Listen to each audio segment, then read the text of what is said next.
And great. So majority of us are in here. We're just missing Brian. Because we're running behind, Fareed, maybe you can go ahead and get started, and I will organize everybody else. Fareed Amin, I guess just a little bit of an introduction. He's the former Chief Administrative Officer of the town of Collingwood, and as well, he's a member of the UEF Steering Committee. Fareed has been a huge help to UEF 2020, and we collaborated closely for Habitat in Towns, which was held last month, and with the collaboration with you and Habitat in the town of Collingwood. Fareed, the floor is yours. Thank you, Alex, and good afternoon, everyone. It's good to be here. We've got a lineup of very accomplished individuals to take us through this session. This session is entitled Urban Assessment, Urban Data, and Technology. We're half an hour into our session, so we'll try and do our best to stay on track, but provide an opportunity for individuals to articulate a perspective on this theme. And to bring what seems to me an international perspective based on the diversity of speakers that we have this afternoon. As Alex mentioned, my name is Fareed Amin. I've spent over 30 years in government, both at the provincial and municipal level. And I had the distinct honor of ending my municipal public service career in the town of Collingwood. And we're hoping as well today to hear from His Worship, the Mayor of Collingwood. I'm not going to spend too much time sort of going through my opening comments, except to say that this is a very important topic. Often when we talk about urban assessments and urban data and technology, we talk about, or we refer to smart cities, and often sometimes the concept is synonymous with smart cities. And while it is important for municipalities to think about ways of improving services to customers, thinking about finding new channels, more interactive, more choices, more convenience. The idea of smart cities is not just about technology. It is also about some of the spatial dimension. It's about urban morphology. It's about the quality of life, frankly, and finding a way to ensure that every citizen is involved in the process. The whole idea of civic engagement in urban forum is also an important component of urban assessment and technology. And more, we're discovering that with open data, the public is now engaged fully in the development of solutions to help deal with very challenging urban problems. So I'm hoping that we will have the opportunity this afternoon to hear from our speakers who come from a different discipline and a variety of backgrounds to shed some light on this very important theme. I'm going to introduce the speakers very quickly, and then I'll ask His Worship Brian Saunderson, the Mayor of Collingwood, to begin. We have with us this afternoon Brian Saunderson, the Mayor of Collingwood. We have Yvonne Young, who is the Manager of Urban Design in the city of Brampton. I heard Yvonne speak at the last session that was hosted by Collingwood, and she had some very, very interesting ideas and initiatives that they're doing in the city of Brampton. And I look forward to hearing Yvonne again today. We have Ken Greenberg, and those of us who have been involved in urban planning. Ken doesn't need any introduction, a very accomplished architect. And well known for being innovative and entrepreneurial. And again, we're looking forward to hearing Ken. We have Nathaniel Ifik. He's the founder and CEO of Freak Cities channel. We have Sean Tusi, who is the co-founder of Globe 3D Net. We also have Chris White, Associate Partners at Urban Metrics. And we have Cameron Hassani Espili, who is the Executive Director of Urban Economy Forum and professor at CDI College. And we have Ali Akbar Haj Mohammed, who is a senior advisor of Iranian Planning and Budgeting Organization. And as part of our panel who will respond to our speakers, we have Kate Crockford, who is the Director of Technology for Liberty Program at the Association ACLU of Massachusetts. And we have finally Lucinda Hartley, who is the co-founder and chief growth Office of Neighborlytics. So as you can see from there, we have not only a variety of disciplines, but also folks who come from different parts of the world, and I'm sure we'll have unique but interesting perspective to share. So to get going, and again, at the risk of sounding too much like a timekeeper, I'm going to ask our speakers to please stick to the timeline. I think each of you has been allocated 7 minutes. And so we'll start with Mayor Saunderson. Your Worship. Thank you very much, Fareed. And I think probably as an elected official who really has no expertise in data and data management, I'm a little nervous about going first, but I'll step off the cliff and see how it goes. Certainly from my perspective as an elected official, data is a powerful tool. And in terms of both collecting opinions and feedback from your residents, but also charting your way forward and measuring your progress down those paths. And I think measurement is really the critical issue that I'd like to talk about today. Certainly in my experience in the municipal sector, measurement and planning are probably flip sides of the same coin, which I might refer to as the productivity and effectiveness coin. And it really is your deliverables and how you are responding and meeting those deliverables for your residents. And as Ben Franklin famously said, if you fail to plan, you are planning to fail. And so in other words, without clear objectives, you're stuck in a constant state of guessing and have really no way to measure where you're going and where you're going, if you're going where you want to go. And certainly Fareed knows from his time in Collingwood that in the last 2 terms of council, we've made great efforts to try and proactively plan and engage our residents in setting those courses. And so in the last 6 years then those 6 years that I've been an elected official in Collingwood, we've worked very hard on a number of critical roadmap plans for our long-term goals. And we've created a community-based strategic plan to define our priorities. We are currently undertaking an official plan review and update to define our local planning policies, which goes to our urban morphology. We are a community of about 22,000 people, but we are a growth node. So by 2031, we will have grown almost by a factor of 50% to about 33,000 people. So we're under extreme goals, and we have quite a defined settlement boundary. And we are also working on asset management plans, as probably every other municipality in Ontario, because it's a requirement for funding. We are looking at long-term financial plans. We have in the last 6 years reduced our debt by about 50%. And we are looking at other economic development plans, Parks and Rec Master Plan, as well as urban forefront master plans.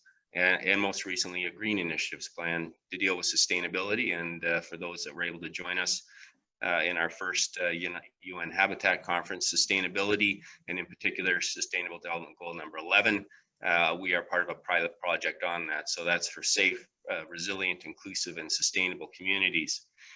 And all of these plans are roadmaps for our council to make their decisions, both on a day-to-day basis, on an annual basis, and a much longer-term basis. And then the question becomes, once you've got those plans, how do you know if they're working? How do you measure where you are? Are they being effective? And are you achieving the desired outcomes? And as management thinker Peter Drucker is quoted as saying, you can't manage what you can't measure. And so data becomes an important part of that. And so that means to me, really, if you can't measure it, you can't evaluate it. And if you can't evaluate it, then you can't improve on it. And so with clearly established metrics for success, you can quantify progress and adjust your progress to produce the desired outcomes. So effective use of data, I think, starts in the municipal sector with framing the issue or the problem that you want to measure and address, defining what indicators of success are, what are your key performance indicators, and then designing a way to accurately measure those indicators. And just to give you a brief example in Collingwood, with the COVID crisis, our council established an economic support and recovery task force in March of this year. And it consisted of 9 local business leaders from diverse sectors of our economy, as well as council members and staff. And at one of the very first meetings, we sat down and looked at really defining what our mission is, setting our goals, And then we established a subcommittee to create a dashboard of metrics that we could use to track and monitor the impacts of COVID in our community, but also the effectiveness of the recommendations that the committee was going to be making. And they ultimately made about 35 recommendations in the space of 3 weeks, and we've been monitoring their progress since then. And they came up really with 6 metrics that were locally driven. And as many of you know, in the municipal sector, that type of pinpoint and focus is not easy to attain.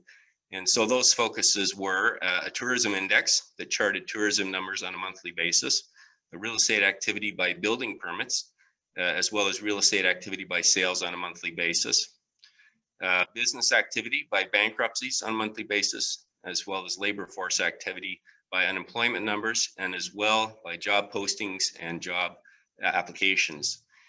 And then we had a very interesting metric that came up in partnership with our local distribution company, EPCOR, where we tracked local hydro consumption by industry.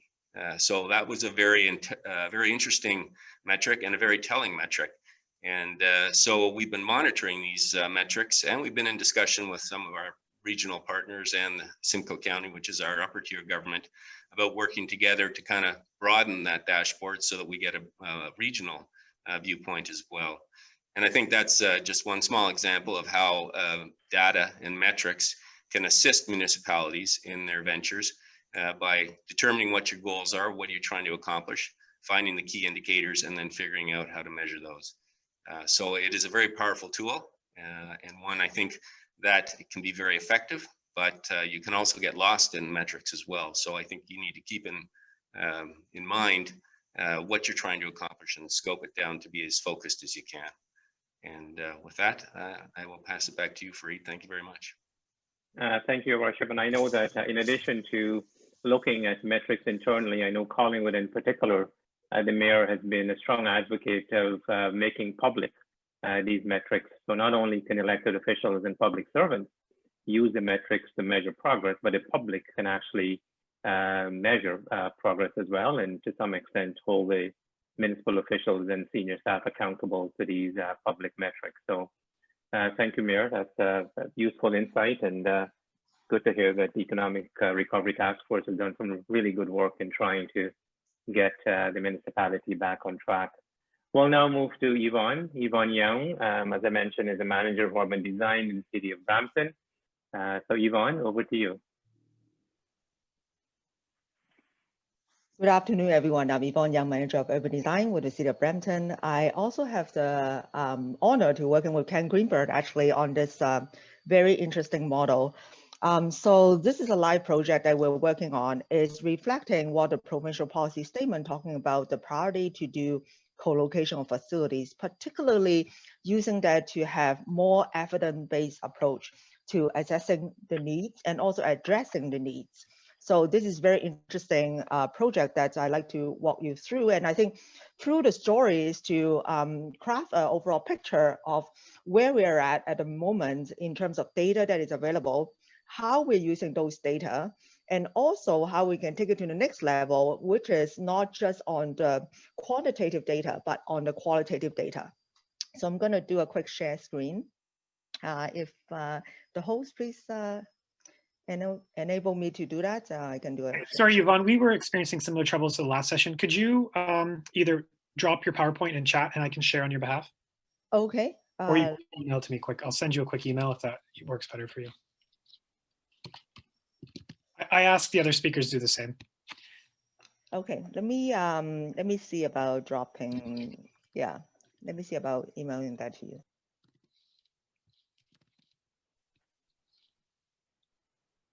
I just sent you an email if it's easier for you to find me that way.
Is it okay, Yvonne? Yeah, I got your email. I'm sending that over. Okay.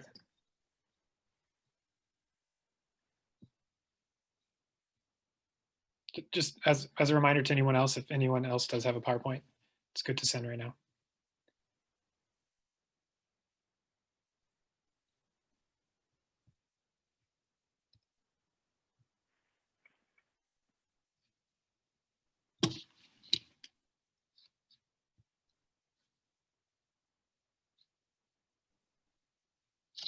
Is it best if we move on to the next speaker while Yvonne shares that?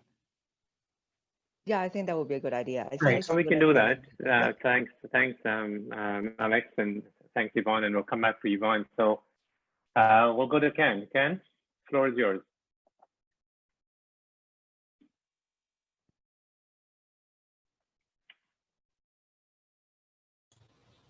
There.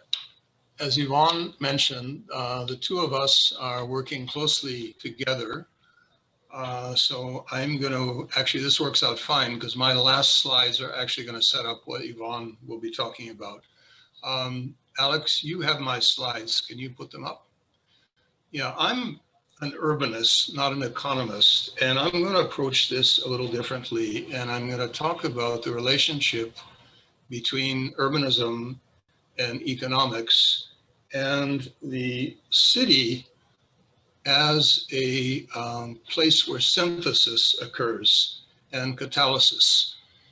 So it's to the extent that it touches on the theme of this particular session, it's really about what we measure, not so much in my case, the actual use of the data. And I go back to Jane Jacobs and these two great books, 1961, Death and Life, and The Economy of Cities, 1969, and arriving at a better understanding of how cities actually work next. And one of Jane's great contributions was this critical concept, which she took from biological sciences, of organized complexity, that in fact, cities behave more like ecologies than mechanical systems. And why that's important is for really the early part through mid 20th century, the model, the lens through which we were looking at cities, city planners looked at cities, urban economists looked at cities, was one which more resembled a mechanical system than it did this notion of how an ecology functions. Next. And what that did is it took the very understandable human impulse to sort things out and impose order. As you can see here, the child taking the Smarties and putting them in piles by color. As simplistic as that seems, that is the way we were thinking about cities. And we took where people lived and where they worked to take economy of cities and the life of the city, and we separated them very severely. Next.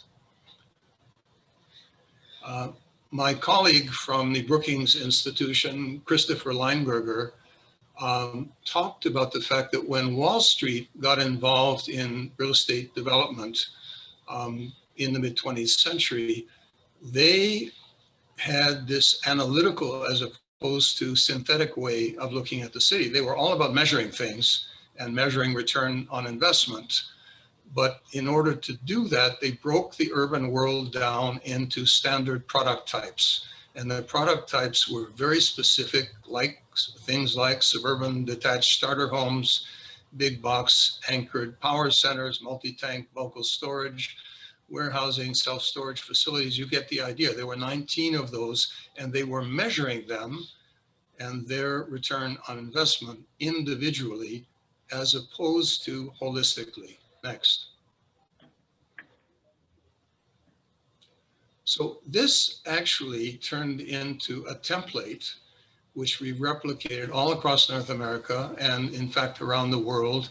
And we had an interwoven network of financial institutions, developers, lawyers, builders, brokers, real estate agents, road contractors, who all were looking at the world through these lenses and measuring their success, their performance through these specific silos. And all of it, as we know, was based on the car. So a typical zoning map could have been anywhere in North America, actually looked like this. And not only did it separate living from working, but it separated people socially into very minute gradations of social class. Next. So we have been engaged since the latter part of the 20th century and into the 21st century in working our way back from this paradigm into a new paradigm, which is represented by the right-hand side of this diagram, a more sustainable synthetic diagram, which is based on reducing our dependence on the automobile, but very importantly about putting uses back together, not only because it's more socially equitable and more works better in terms of self-actualization of human beings, but also because it is more economically productive. Next. So this transformation, this paradigm shift, the second paradigm shift, has been the guiding theme of my entire professional career and the two books I wrote in 2011, Walking Home, and in 2018, Toronto Reborn, tracking how cities have adjusted to this perception, this observation, really, that Jane Jacobs had given to us in her early work starting in the 1960s. Next. And applying that ecosystem model to the city, what ecologists call ecotones, like a shoreline where habitats overlap, are where you get the most productive environments. The same is true in cities, is where that overlapping DNA of all these uses actually occurs. Next. It turns out what's really interesting is that walkability, which we can measure, turns out to be the proxy very significantly for success, because it speaks to the extent to which things are connected and interactive. Next. And what has emerged almost around the globe in a very short period of time is this notion of the 15 to 20 minute walkable neighborhood as a key ingredient of international best practice. So on the lower left rather, you see the mayor of Paris, Hidalgo, speaking about Le Paris d'un quart d'heure. You have Melbourne on the upper right. You have the province of Ontario on the right. You have this happening. And this, Yvonne will talk about how we're applying this in Brampton. And this is not only more sustainable environmentally, more sustainable socially, but it is the key to economic success. And the degree to which this synthesis occurs is really what makes it successful. Next. So here's an example of a project I'm currently working on near the MIT campus in Cambridge. And what's fascinating about this is I've worked for two developers over the past 20 years on this site who specialize in doing life science labs. And their notion, which we have implemented, is that the last thing this should be is a business park. In fact, it has different forms of housing. It has a hotel, it has small boat launching, it has cultural activities, all on the site. So when these top scientists come out of their labs, they're in a neighborhood, not a business park. And the pink site that you see there is the last one that I'm working on now. Next. And we are doing a hybrid building for economic reasons, where in the base of an office lab building, doing life science research, we actually have a public-facing performance venue with a very generous public space that you see in the upper image for the East Cambridge community, aimed at a highly socially diverse community with mostly free things. And this is done because the developers, a big company called Biomed, actually sees this as the key to their economic success. Next. So Yvonne is going to talk more about Brampton, and I'm not going to dwell on this because she's going to give you a lot more detail. But at the heart of a new transformed community around the Shoppers World Mall, a mid-20th century mall, which is being demolished to produce a neighborhood on a 60-acre site, there is a community hub. The community hub will have school, library, daycare, recreation, an entrepreneurial center, arts and culture, and that is what makes it possible to have employment that will be successful at this node. Next. And what's really crucially interesting about this is the partnership it calls into play. So I guess my challenge, just to finish, in terms of data collection and the use of data, is it's really important to think about what you're measuring and why, and focus on this idea of organized complexity rather than counting things in silos, counting their interactions. Thanks.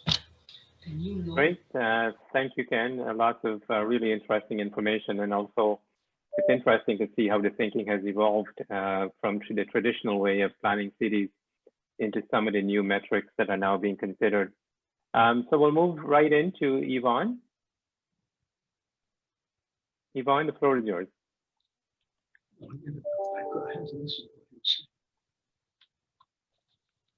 Alex, can you put up the slide? It will be fantastic. Thanks. So this project in here, in terms of data and assessment, what we want to show you is how we are using a combination of three things. First is the power of visualization, and using that to actually create a new model of collaboration that has been working very, very effectively. Secondly is how we're using the on-the-ground data and also asking the hard questions and trying to find a way to create a robust business case. This is a live project, and we're in the middle of it. And our next step is to actually generate the social return of investment, which is a big task. So want to give you some of the highlights of this really incredible journey. Can we go to the next slide? So in 2018, the City of Brampton Council endorsed the Brampton 2040 vision, and it's a very progressive vision. And the key thing is to shift the future population from the overall car-oriented living environment towards a much more urbanized future, particularly focusing on creating 20-minute walkable neighborhood. And one of the key tasks the council has asked staff to provide is a solution to provide co-located facilities in the heart of a new neighborhood from day one. So that is in the form of the urban community hub. Next slide. So what we are focusing right now is drawing upon what the province has provided in terms of investment, imagining $4.6 billion investing to the green line on screen. So that is the Huron Ontario LRT. At the heart of that is the Shoppers Well that Ken has talked about, and we're going through the transformation using that to position the first urban community hub. There's also another second urban community hub that we'd like to position along another piece of rapid transit investment.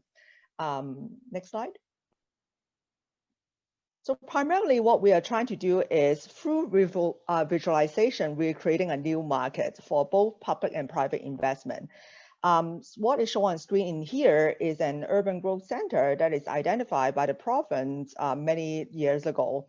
But at the same time, in the last 20 years, nothing much happened within the piece of land, although there is very strong provincial policy in place. And there's also a lot of incentive, financial incentive in place. What is missing is a holistic vision. So last year, we worked on a precinct plan and using that to think about the area that is, if you imagine from East Bayfront all the way to Distillery District and stretching a little bit more to West Donland. This is the kind of scale of area that we're looking at. So through the precinct planning, what we have communicated to both public and private sector is the collection of different campuses. And what you see on screen, the blue dots, those are the urban community hub. And what we are positioning is that using those as anchor as a series of response facilities and also using that to provide the essential walkable surface. Next slide. So what we have in place in here, what is shown on the diagram to the left-hand side is a simple diagram talking about all the essential needs that you want your residents to be able to walk to. But to put it in reality is much more complicated than that, and we're in the midst of it. Next slide. So part of our model is beyond just traditional sharing, but it's actually expanding the role of the facilities in terms of the hours of users, and also how each of the spaces is designed in a way that is transformative, so it can serve different purposes. Next slide. And what we observe is within the GTA, including Canoe Landing and also including Mount Pleasant School in Brampton, 10 years ago, the city has worked on the first urban community hub. So that is mixing recreation, a library, and also the elementary school together, all under one roof. And built on that, what we're working on right now is adding in the additional component, which is arts and culture and technology. And what we're applying is using the public health as an overall umbrella and use that to measure both physical, emotional, social, mental, and spiritual, and how all of those needs are met with the facilities. Next slide. So the stars align when there's a clear mandate from the province. So this is just released in June, actually. And we're leveraging on this to find a business case that not just talking about the benefit of early delivering the hub, but also using the hub to justify the overall investment to the transit-oriented community. So tying that to the $4.6 billion of LRT investment. Next slide. And what is shown on screen in here is an example from Helsinki. And we're using that to position and challenge some of the tough questions that need to ask. So in an ideal world, when we are thinking about all these facilities, all the funding sources of the facility will be coming online at the same time. That will be in an ideal world. And there's also the Scandinavian model or the Helsinki model. The challenge is that in our current state is that many of these facilities is provided by different sectors and different level of government. And the funding formula is quite different. The timing is quite different. And that make it a challenge in terms of making the facilities happening at the heart of the neighborhood early on.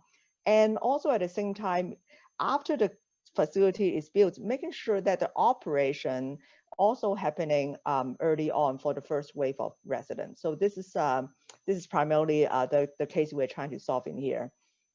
Next slide. So this is looking at the comprehensive layer. And what interesting is inspired by Helsinki is that regardless of different political parties and also regardless of different departments, what they did is they formed one big team.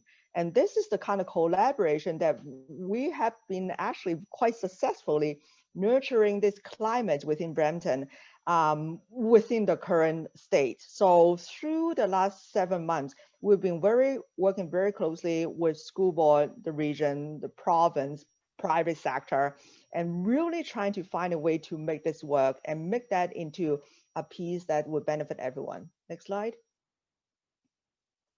So this is also leveraging on how we're looking at infrastructure differently.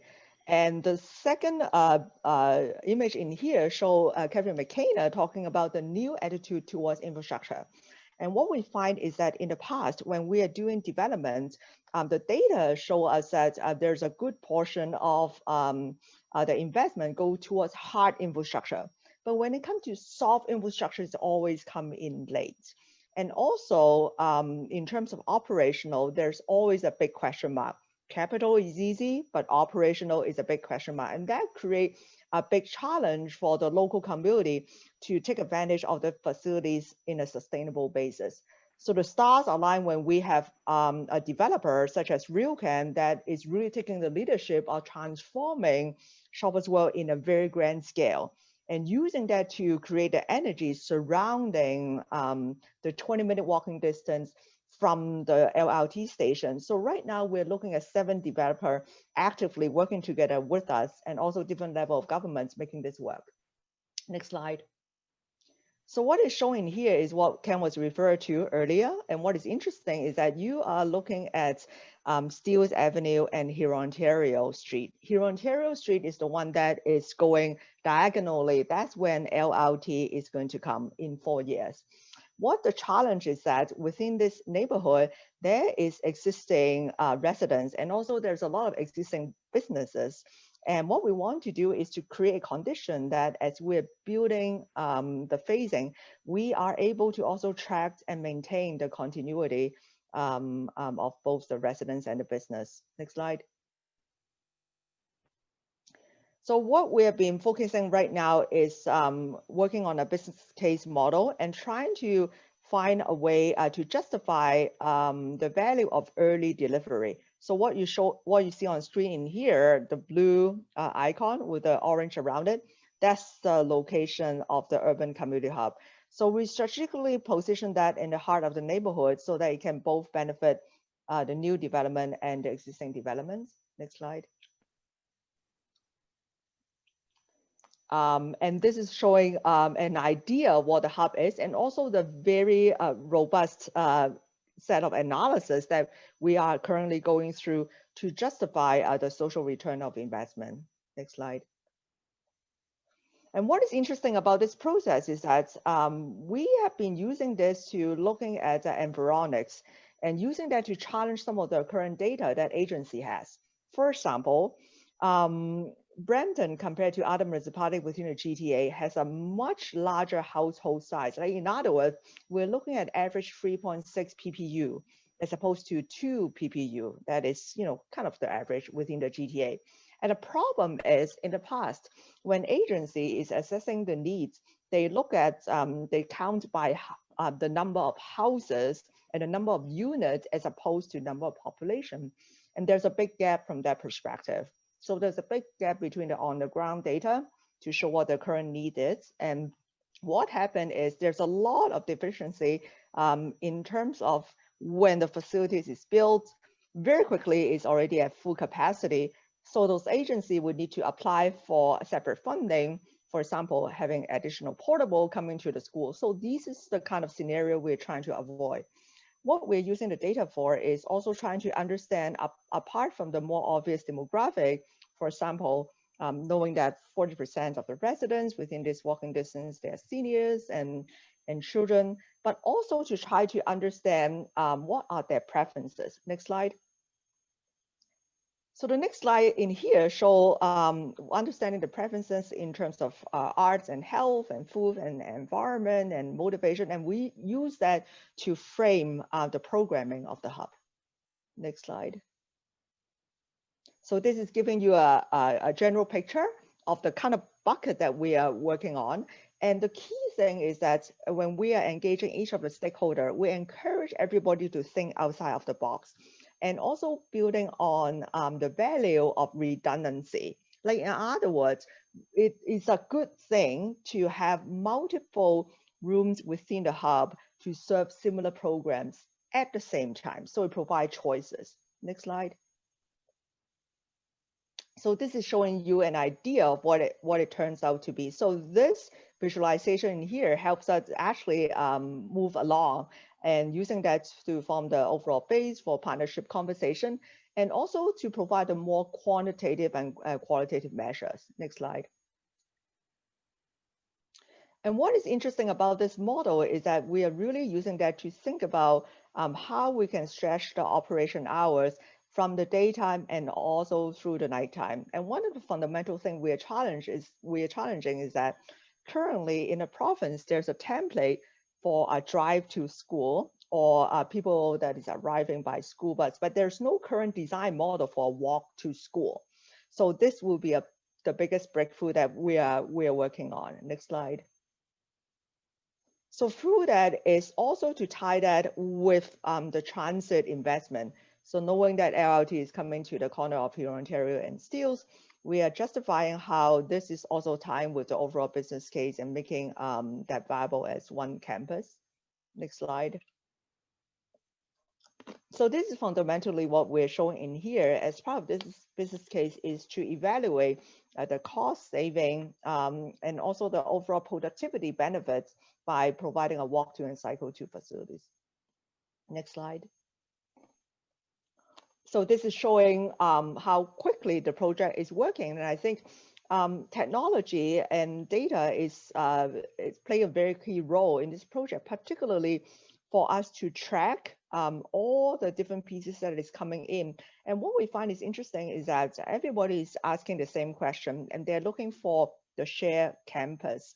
And this is an opportunity for the city to take the leadership to provide for this shared campus in the form of both drawings and also some of this demographic data, and it's really helped to build confidence for the private sector. Actually, once they understand a little bit more of what is on the ground, I give them a lot more confidence to move quickly with their investment. Next slide. So this is showing some of the data that we're using from the region, like for example, Vision Zero data, looking at coalition, and asking the hard question of if we're not doing anything to this intersection, what will be the outcome? Next slide. This is also another component that will be part of the business case. So looking at the $4.6 billion of investment, but also thinking from the overall network perspective and the opportunity cost of not doing it, knowing that the facilities is going to be, the transit facilities is going to be in the ground in 4 years. Next slide. Sorry, Yvonne, I'm sorry to interrupt, but if you can wrap up, we've got 5 more speakers, sorry. Yeah, so I think we can end on this slide in here. So this is the one that is very interesting. So what we're working on right now is we're working with public health to expand the matrix that they're looking at, which is primarily looking at walkability, but we are expanding that to add in the social inclusion layer. So, this is a very exciting project, and what we are trying to do is to hopefully make that into a repeatable model that can apply to the rest of the region. Thanks for having me. Yeah, thanks, Yvonne. Lots of interesting information, and I wish we had much more time to explore some of these concepts that you and Ken spoke about. So being a moderator for a session like this with so many accomplished speakers and so many good things to say is a difficult task. So I'm going to kindly ask for speakers to please stick to the allocated time. We'll now move to Nathaniel Efek. Yeah. Hi, everyone. Hello. Can you all hear me? Yes, loud and clear. Go ahead. Oh, good. First and foremost, my name is Nathaniel. I live here in Atlanta, Georgia, USA. I'm going to go straight to my presentation. Alex, could you please share? Oh, thank you very much. So today I want to talk about this subtopic I've called technology, communication, and urban policy. By the way, you have to permit my African accent. You know, I'm from Africa. All right, now, the reason why I've chosen this topic is because more often than not, we have always been talking about technology. But first, let me tell you about my profession. I'm a database administrator. That's what I do primarily, database administrator as a part of IT, and as well as media and communication professional. That's what I do. And secondarily, I'm into planning. So I'm the founder and CEO of Freak Cities channel. And why do we call it Freak Cities? It's like saying African cities. We want to see how urbanization can drive to Africa, and then we exchange ideas together. And then it's a subsidiary of Entercoms Global LLC based in Atlanta. In Entercoms, what we do pretty much is we are into app designs, web designs, database upgrade, and migration. You check a lot of our info on our website. I just want to go straight to the slide right now. So next slide, please, Alex. All right, so this is one of the things that informed our starting of Freak Cities channel. Like as you can see on the screen, it's a well-known fact that by the year 2050, it's estimated already that 66%, that's 2/3 of the world's population, will live in urban areas, with the largest concentration around 2.7 billion people living in Africa and some part of Asia. So this we started looking into, like, are we going to essentially take these things down to Africa? Fine and good. We have urbanization already growing here. But you see, if we don't begin to exchange ideas, like I like what my Yvonne just did right now. I'm just looking at it. It's going to sell more in Africa because they have so much urban potentials. I mean, exchanging some of these ideas you just presented right now is going to sell a lot. I hope so. The next slide. So this is one fact that I am very much inspired by. So, but let me trace it down to Africa and, you know, some countries in Africa and some prospects they have. A country like Nigeria being the most populous country in Africa, here is what a census bureau in the United States have to say about their population. It's estimated that between now and 2050, like I did say earlier, but precisely in 2047, the population of Nigeria will outgrow that of America. It's going to be around 390 million people. And so you ask yourself, if we don't begin to inform ourselves, if we don't begin to create awareness on how we plan our cities, exchange ideas, and all that, how are they going to know? And by the way, I put there right there on my slide that urban prospects equals business prospects. I say that again. Urban prospects equals business prospects. Because in Africa, there are a lot of urban potentials we can bring to the table, a lot. So we decided to say, let's create a city channel focusing mainly on cities.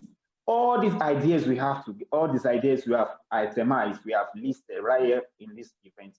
We can bring them together and discuss them in a cities channel so everyone could hear. Because the truth of the matter is, social media everywhere, nobody, I mean, it's little or nothing being said about urban planning. And so we want to be like the CNN of the urban sector globally. We want to be like the Fox News of the urban sector globally. Not just communicating, but we want to communicate the technology aspect of urbanization and as well as the planning itself. That's what we do in Fixed Cities Channel and Entercoms Global. Next slide. All right, so you may already have known the dimensions to planning. You know about policy, you know about technology, you know about design. But there is one I'm going to add, which is the media and communication. We have very few people willing to communicate all the urban ideas we have in the world. Very few. I mean, I've been watching CNN here in America. Little or nothing have been said. I mean, pretty much about cities and urban ideas. So that's why we are standing in the gap to say, let's communicate technology, which is why I've decided to title this my paper or presentation, as it were, as Technology, Communication, and Urban Policies. So we stand in the middle to get ideas from you, from everyone else, from government, from public sector, private sector, and we communicate it down to the ordinary people who are going to benefit from all our planning and ideas.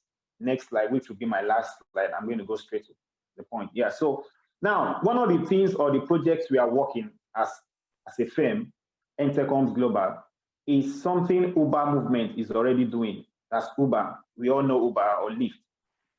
And Uber is in Africa already. Yeah. So they use what they call Uber movement, and then they use the data from drivers and from people they've been picking here and there to help planners to take decisions on how they can plan cities. That's what we are doing too in Entercoms. So we started doing that in our hubs. We want to try to see how we can partner with some firms here and everywhere to see how we can create hubs. Your data, whatever you have, we input them in that apps that we want to design for you to help plan cities. So we can act as advisors. We also act as communicators to everyone. So this is it now. I'm here again to say that we serve and act as the CNN or the Fox News or the BBC of the urban sector. Thank you very much. Thank you, Nathaniel. That was great. Also right on time. I appreciate that very much. So we'll now move on to Sean Tusi, who is the co-founder of Glow 3D Net. Sean. Hi, everyone. Thank you so much, Farid. I sent a link to my presentation to Alex. I'm not sure if Alex received it. I sent it 4 or 5 minutes ago. Whenever you can, Alex, you could share the link and I can start. Sorry, is that in the chat? Well, Alex, link that. Yeah. Yes, I sent it to the private. Yeah, as a private link to you, like in a private chat in here. So while Alex is finding out, we'll introduce myself. My name is Sean Tusi. I'm the co-founder and CEO of a tech startup called glow3dapp.com. This is not mine. Okay, sorry. It's a link. It's not a PowerPoint. It is a link. Yeah. So what we do, we are working on the idea of helping creation of virtual exhibits and virtual showrooms using AI and AR and VR technology. We think that it has a huge impact on how the cities will shape, and we think it has a huge impact on how the future commute, communities, entrepreneur, spirits, and workforce will be. Yes, this is the one. So the subject of that presentation is remote work and future impacts on urbanism. If you can go to the next slide. You could also use the full screen on the lower right, Alex, if you could do that. Yeah, that would, there you go. So the new technologies are typically developed to provide financial gains to developed countries by solving problems. For example, internet came in to solve a problem of data exchange between a couple of scientists, but then it expanded beyond what it was intended for. And the solution they came up was internet. If you can go next slide. So what started as a solution started to expand and go beyond the solution that was originally thought of. And the initial intentions goes beyond that, and it end up providing even more benefits.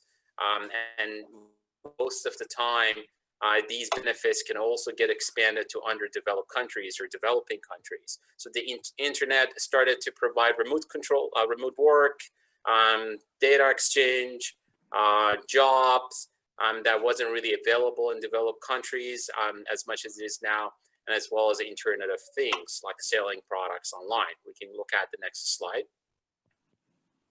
So what this does, coming into the and the connection to urban design, is connecting developing countries' workforce to Western world. So something that wasn't available and possible before. So the Internet of Things provided remote workforce opportunity, and that expanded into remote work cities. And India, as well as East Asia countries, have done a fantastic job in creating a lot of jobs without spending a lot of money in terms of creating infrastructure, transportation, by just being one of the more advanced countries in terms of expanding internet, which is basically what you need. We can look at the next slide.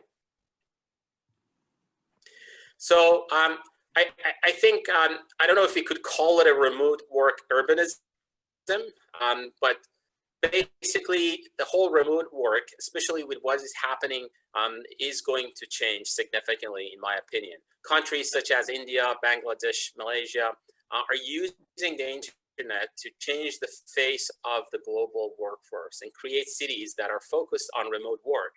And this alone has been a great drive of how they're designing their cities, or how the population is growing in their cities, even though that it is basically a virtual effect or virtual ability, it is having a huge impact on the physical world. We can look at the next slide. So with one more click, thank you. So we think now, obviously, everybody's looking to see how the COVID is affecting their business and their services, and the same would be with us and in general with the remote workforce. So COVID is pushing us in time, I believe, towards a more remote and virtual future. Some things that we would expect it to happen in the next 10 years, now we're seeing it happening now. So things that was a very hard alternative to consider are now becoming a norm. And I believe by this repeating in the next couple months, and it has been repeating in the next 7-8 months, it is creating a norm that may people decide to go to classes, their kids virtually. They don't want to really drive them that much. They don't want to maybe let them go to even to some places and educations and entertainment remotely. And we think this would also expand into the workforce and into how we'll be designing workplaces for it. We think the recent COVID-19 and the solution that are coming to solve the current problem using AR and VR and everything virtual will pave the road to even more benefits to developing countries. As painful and devastating this virus can be, I think it could be a great opportunity for developed countries and developing countries both to double down on the future where more of their citizens can work remotely and provide more revenue and a better life to their families as well as themselves. The improvement in people's income through working remotely for developing countries, or basically attending all these different opportunities in a more accessible virtual way, will significantly change and improve living standard with very minimal effort on the government sides or creating buildings. This, to some extent, in a larger scale, will have a reverse impact on developed countries. If you can look at the next slide.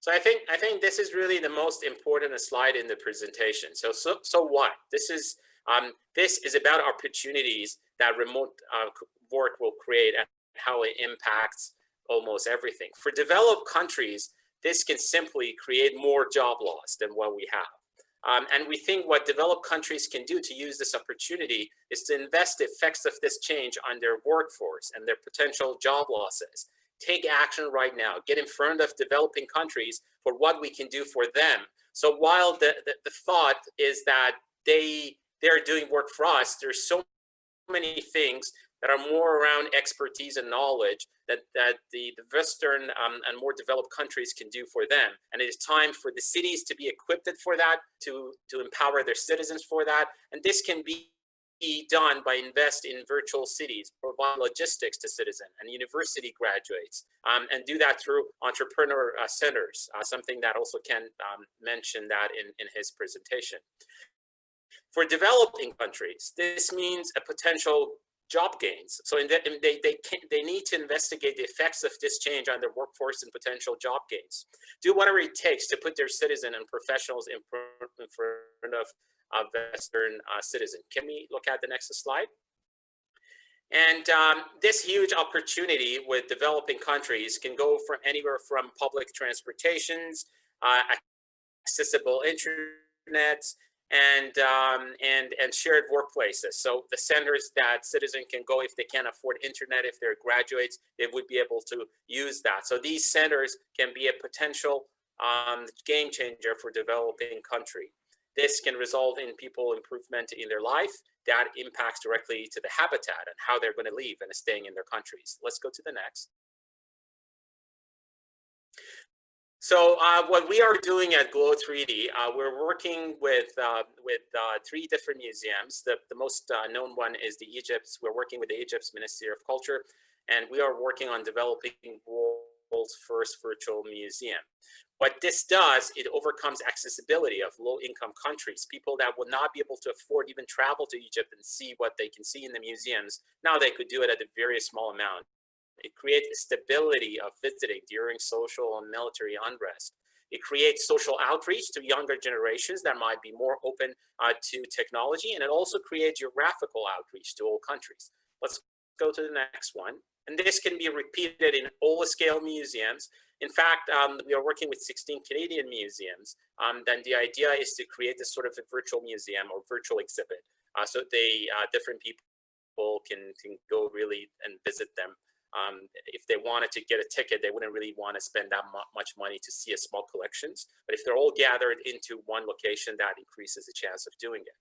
We're also working on virtual exhibitions. Our company is currently working with multiple organizations to develop virtual exhibits. So attendees can showcase their products in virtual booth and create virtual presentations. This can overcome accessibility to low income businesses. especially in countries that the whole logistic is an issue. They don't even have a building, or they don't have enough small businesses that would be able to create a complete exhibit or a trade show. Or they can do all of that, but they can't bring people to that country, whether because of the cost, because of the stabilities in social or other stabilities they won't be able to bring. So we think these are what the future can bring. Currently, we're working with Boxing Association of US to create their virtual exhibit, something that they do 6 times a year. Because of the COVID, they're planning to do it virtually using our technology. But we believe this will definitely expand beyond that. And even after the pandemic is done, these virtual exhibitions and virtual museums are something that become normal, the same way that online stores was not, but now it is becoming a very big norm. And we think it impacts how urban designers are designing the cities, how cities are thinking about creating centers for graduates, students, younger or older generations. And we think this must be seen sort of how the virtual city will impact the physical city, and how things has to change to accommodate these new virtual or remote work platform. Can we see the next? And that completes, if we click it one more time, that completes my presentation. Thank you so much. I will be happy to answer any questions as it comes today, or feel free to send me an email. Thanks, Sean. Great presentation and great insight into the future of work, and also how we can use technology and online medium to increase accessibility to certain previously inaccessible services. We'll now move to Chris White, and I'd like to thank Chris for his patience. Chris is an associate partner at Urban Metrics. Over to you, Chris. A lot to read, and absolutely no problem. I'll try to make short order of the presentation in recognition of the time here. So, hello everyone, and pleasure to be here. Alex, I sent you similarly some slides. If you could pop those open, I think you had them up earlier. Yeah, if you could just get the slideshow started, that'd be great. All right, thank you again. So as you just heard from Fareed, my name is Chris White. I'm a partner at Urban Metrics. For context and for those who may not be familiar with our organization, we're a consulting practice based in downtown Toronto, providing a range of market and economic-based advisory services to the real estate development and urban planning industries. I think as a consultant, as consultants, we have a unique vantage point just by virtue of the diversity and breadth of services that we're able to offer, and have a good portion of being brought into a range of different types of assignments. So just to the next slide, please. So just as couple examples, just the range of land uses that we have exposure to, be it traditional residential and commercial ICI type asset classes, to more kind of specific or nuanced or niche land use categories. Next slide, please. Are similarly representing a range of clients across both the public and private sectors, be it traditional developers, private landowners, big pension-backed investment management companies, municipalities up to levels of government, provincial and federal levels, tech companies, hospitals, universities, you name it.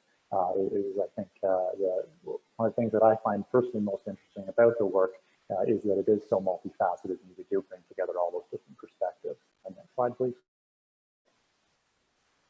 So through this kind of varied and broad service offerings and the kind of experience that we have, I think one of the that kind of jumps out for me personally is just the importance of bringing together all those different perspectives, and that kind of echoes what Ken was speaking to earlier in terms of that cross, not only within the consulting team working on a given project or initiative, but also with other partners or stakeholders.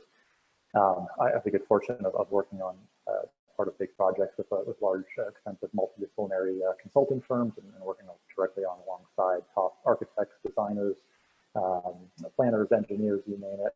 And I think, speaking from experience, it's so easy for all of us to get so siloed and kind of focused in and have blinders on, and kind of thinking to our own sub-disciplines, but to have a broader perspective, especially in the context of kind of sustainable urban development as the subject of this particular forum.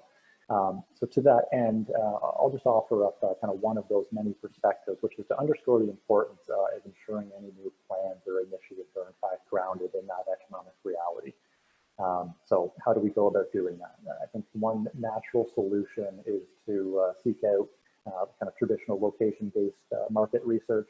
There's certainly been an increasing trend towards quote-unquote market-based planning as of late.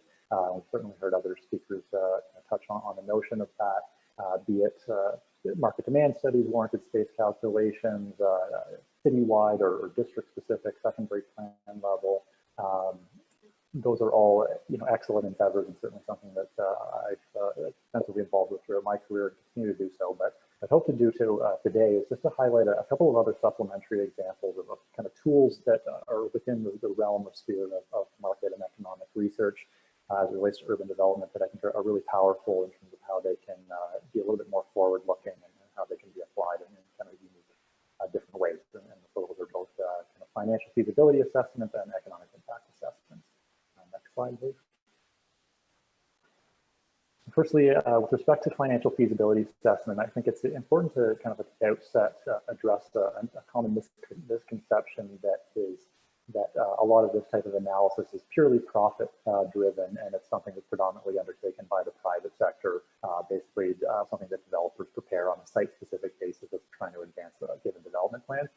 But whereas in a matter of fact, what we find, and I've been involved with in particular as of late, it's using this as more of a tool for public sector contexts and for government clients.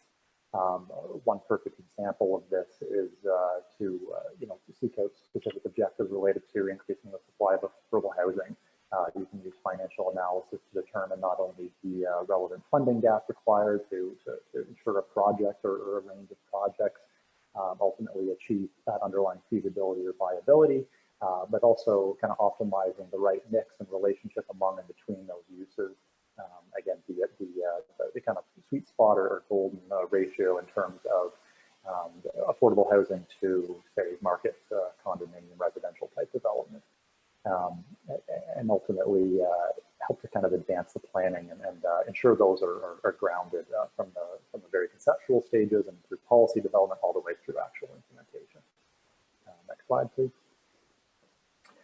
And then the second kind of counterpart is economic impact analysis, and I'm sure plenty of people involved here today are familiar with, we're given a real estate development project or a major infrastructure announcement is accompanied by media releases touting the benefits of X number of jobs being generated by the initial capital or ongoing operational spending or contribution to GDP value added to the local economy and a range of indirect and induced impacts thereof. But what this ultimately can be used for is goes above and beyond that, specifically in terms of just kind of generating momentum and support behind an idea. So again, bringing back to the kind of notion of sustainable urban development, this is an excellent tool for which there may not be any baseline, subject to certain limitations without data availability and that sort of thing.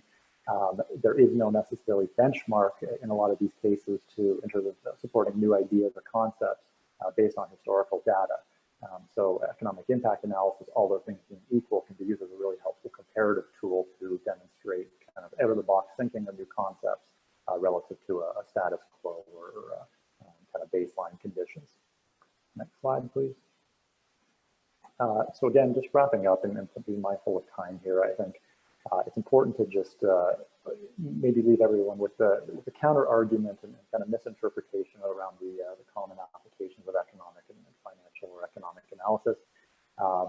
It's not always about kind of profit maximization and value engineering and that sort of thing. There's certainly a time and place for that and has its application, but it can be so much more. And ultimately, the recognition that virtually every decision in economic development has some form of economic consequence, be it policy development, be it a major investment decision, be it long-range planning, and kind of community needs analysis. This type of analysis and kind of the tools that I've spoken to here can really be critical to providing the necessary underpinning and support to kind of bolster those new ideas and ensure the long-term success of those very often ambitious kind of out-of-the-box projects from the very get-go at the conceptual stages, and again seeing that through all the way through to implementation. And with that, I'll throw it back to Fareed. Thanks everyone for the time. Great. Thank you, Chris. Lots of interesting ideas there, and thanks for extending the perspective that using economic and fiscal analysis is not just about profit maximization, but there are a whole bunch of other tools that and consideration that goes into that equation. But that, of course, is an essential component of how we evaluate and make decisions. Okay, so we'll now move to Cameron Hassani Istili. Over to you, sir. Good afternoon, everyone. I'm going to talk about a systematic approach to urban management and for realizing sustainable development goals based on the SDG. We believe all cities, towns are reachable for realizing the United Nations Sustainable Development Goals. Urban resources are more independent of people's public participation.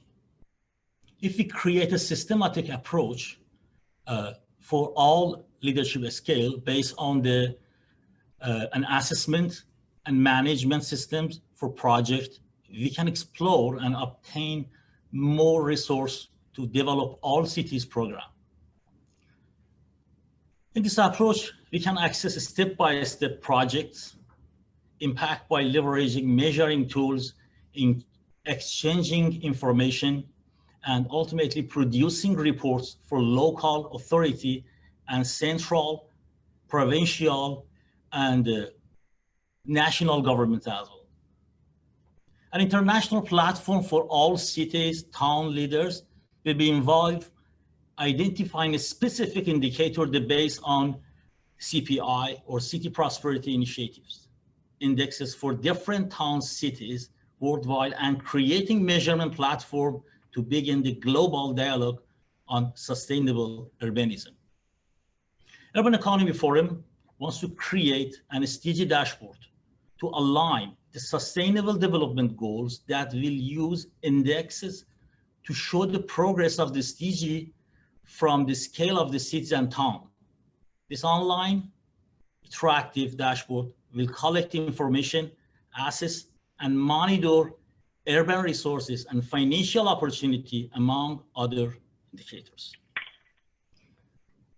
We will need to create a decision support systems layer for execution information systems to support and manage all the projects within the data systems and establish reliable communication between the all cities and towns, which are part of the SDGs plan.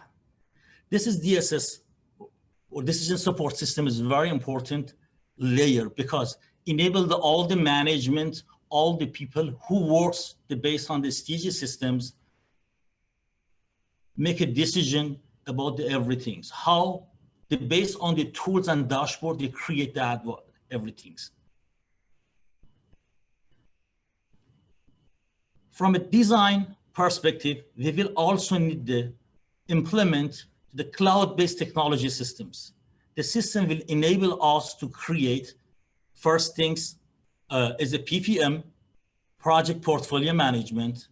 What is it that technically project and portfolio management?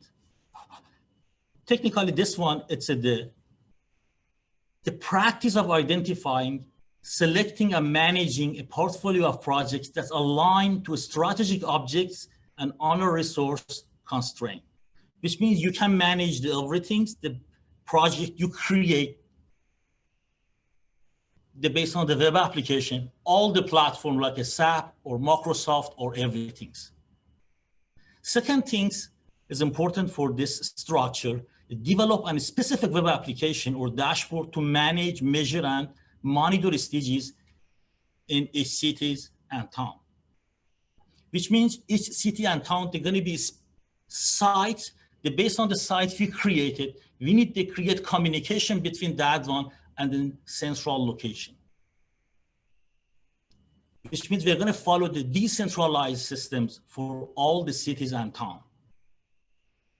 With the structure or design, we can create the BI systems on top of the system for creating and customizing all report made, which will be needed to monitor and measure all SDG indexes. That means we need to create an integrated SDG management systems. To some, this is progressive international platform of town leaders who will work together to create this global network for the future, based on the structure that is being developed by the urban economy forum. Thank you so much.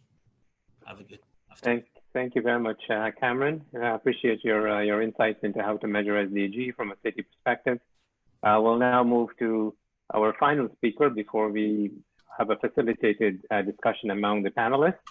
And our final speaker is Ali Akbar Haj Mohammed. I want to thank Ali Akbar for his extreme patience. Appreciate you staying with us, sir, and I'll ask you to now assume the platform. It's good news for Reed because it is a video. Okay, thanks. Dear ladies and gentlemen, my name is Ali Akbar Haji Mohammadi, former head of evaluation, monitoring and management information of Islamic Republic of Iran Program and Budget Organization. It's my honor to participate in the second Urban Economy Forum on occasion of the Canadian celebration of 75th anniversary of United Nations. The subject of urban economics is multidimensional and of course a fundamental concept in development. In order to define practical approaches to development, it is necessary to always discuss it from the perspective of urban economics. Planning is basic knowledge, and paying attention to it is one of the necessities to address the concept of development, and in this regard, accuracy in it will always be considered and important. Therefore, it should be noted that it is by no means possible to move in the direction of a development without measurement and monitoring, and urban development cannot be an exception due to the complexity, diversity, and size of the territory. The performance of different levels, management, and the effects of different levels of the country on the economic situation of the city is an issue that should be considered more than before. This is a process that should be well considered. These measures and many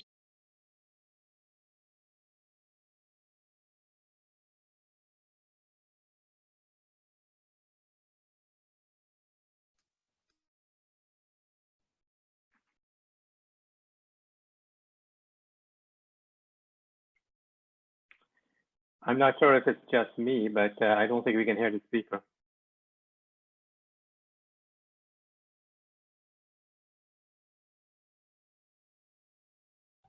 No audio. Oh, sorry. Let me repost that. My fault. Coming back.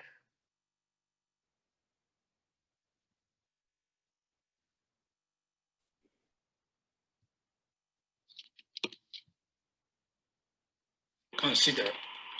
These measures and many of the costs that the system has paid in various ways along this path should be reduced or eliminated altogether. So this is a basic concept that should be constantly evaluated to be able to create the best possible results. Here, the importance of urban evaluation as a fundamental domain for the quality of housing is considered, and also in the concept of development.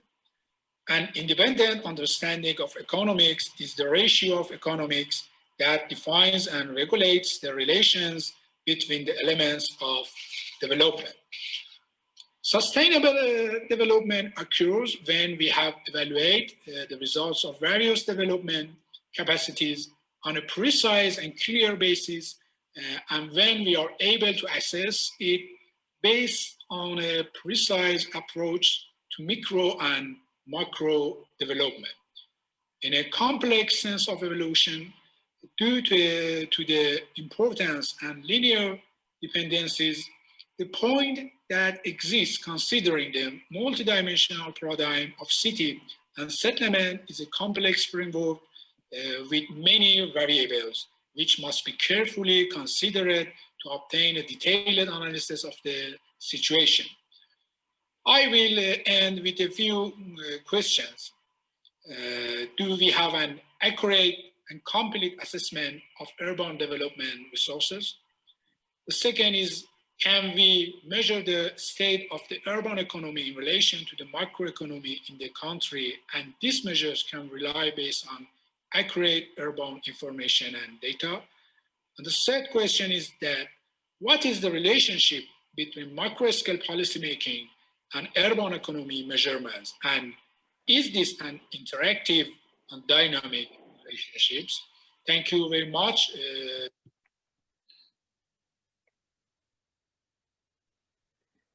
Back to you. So I want to thank our speakers. I mean, we have lots of really good information. We heard from the mayor that spoke about the importance of measurement and being precise and ensuring that what gets measured gets managed. We've heard a lot about the evolution of urban planning and land use and urban morphology and the changing spatial dimension of the way we think about cities and moving from a mechanical aspect to a more organic or environmental perspective. We've heard a lot about the issue around the importance of media and communications, the future of work, lots of information. And like I predicted at the onset, very diverse perspective from a very diverse group. And certainly, I'm not sure we will have enough time to be able to explore these ideas in a more fulsome way. I know that we've got a couple of discussants or panelists. I know Lucinda is still with us. Lucinda, thank you very much for your patience. I know Kate had to leave, so I apologize on her behalf. But Lucinda, why don't I give you a few minutes to kind of tell us what you've heard and talk to us about what resonated with you, and if you have a different view or a different perspective than that shared by our esteemed speakers, that'd be helpful as well. So Lucinda, thank you, and go ahead. Thank you very much. And it was really interesting to hear the breadth of expertise discussed this morning. So my name's Lucinda and I'm from Neighbourlytics, which is an urban analytics company which measures the social life and behaviour of cities based on digital data. And I think what I picked up most on was the not only the point of measurement, but how do we measure what matters and how do we measure organised complexity particularly. And I'm fascinated by that because that's, I guess, why the point at which Neighbourlytics kind of intersects by looking at digital data and understanding how we can actually measure how people move through space, what they're interacting with, and how this provides intelligence about customers, citizens, as well as some of the sort of physical metrics that we're more used to measuring. How do we better understand social infrastructure and economic ecosystems, as well as traffic and buildings, for example. That's what Neighbourlytics is really interested in, but I would love to hear more from the panelists, like when you talk about measuring what matters, which I think is something that we all really care about. Like, what do you think, coming out of COVID, what are the top 2 or 3 things that cities need to be measuring?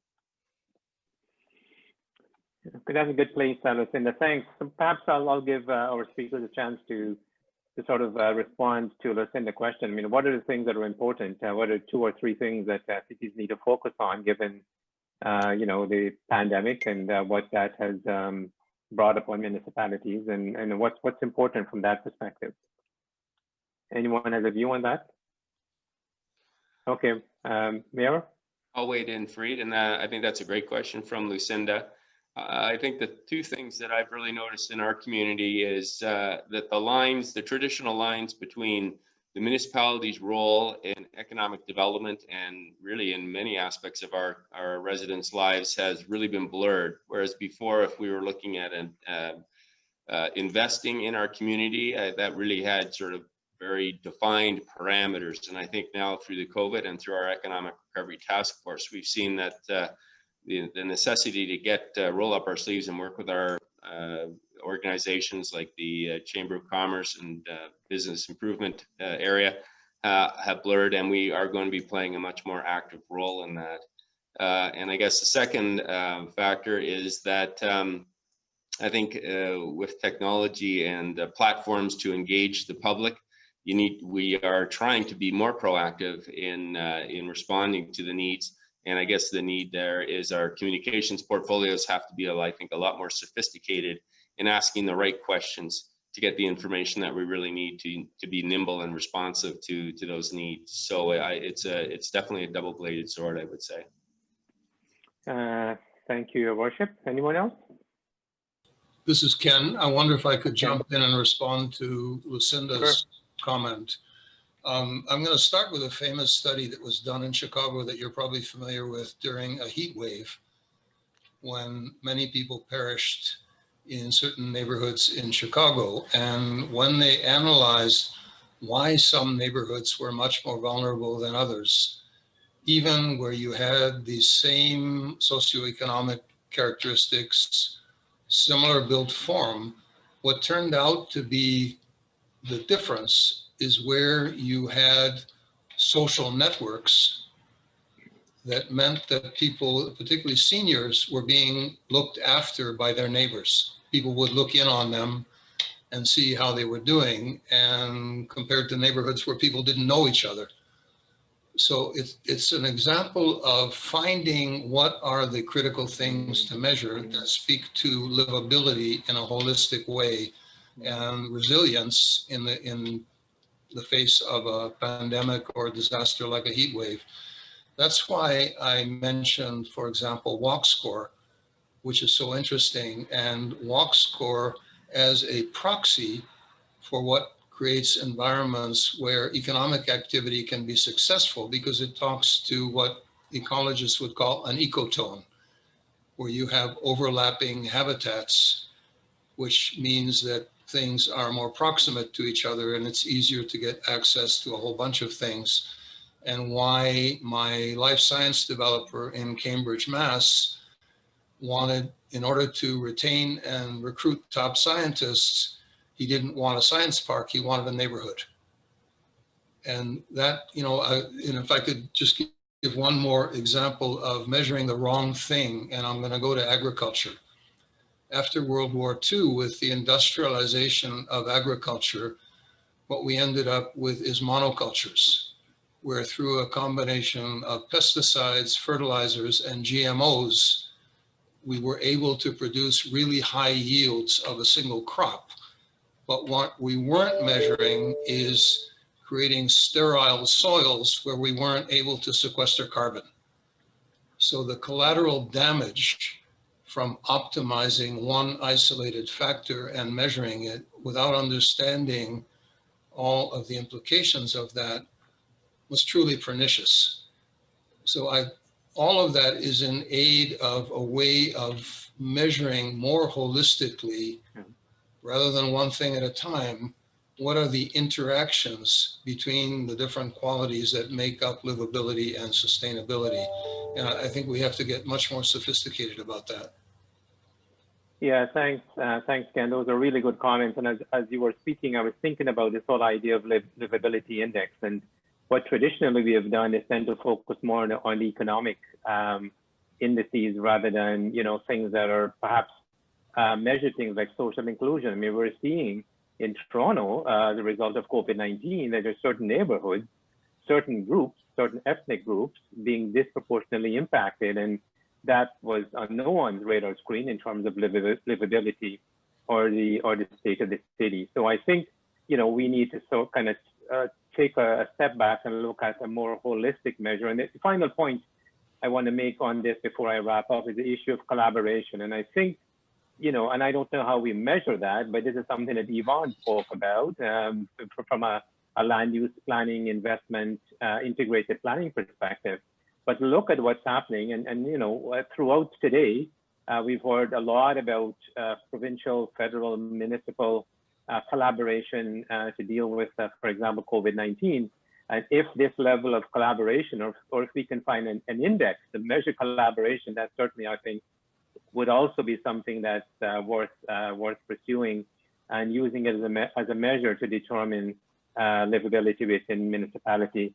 Unfortunately, we're out of time. It's 5:25, and so I just want to take this opportunity to thank all of our speakers. And Lucinda, thank you for your brief comments towards the end. Sorry we couldn't pursue that course in a more fulsome way, but we're out of time. So I want to thank you very much. Great insights, great perspectives, and I'm sure we have each other's email. So if there's an opportunity to pursue or interest in pursuing an idea, let's use that forum to perhaps continue the debate outside of this forum.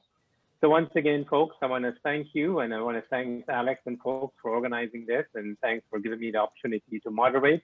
Lots of great ideas, interesting concepts, and you know, it's a lot of food for thought. So thank you very much, and good evening. Thank you, Fareed. Thank you, Lucinda. Thank you, Ms. Anderson. Bye. Bye. See you all tomorrow if you're available.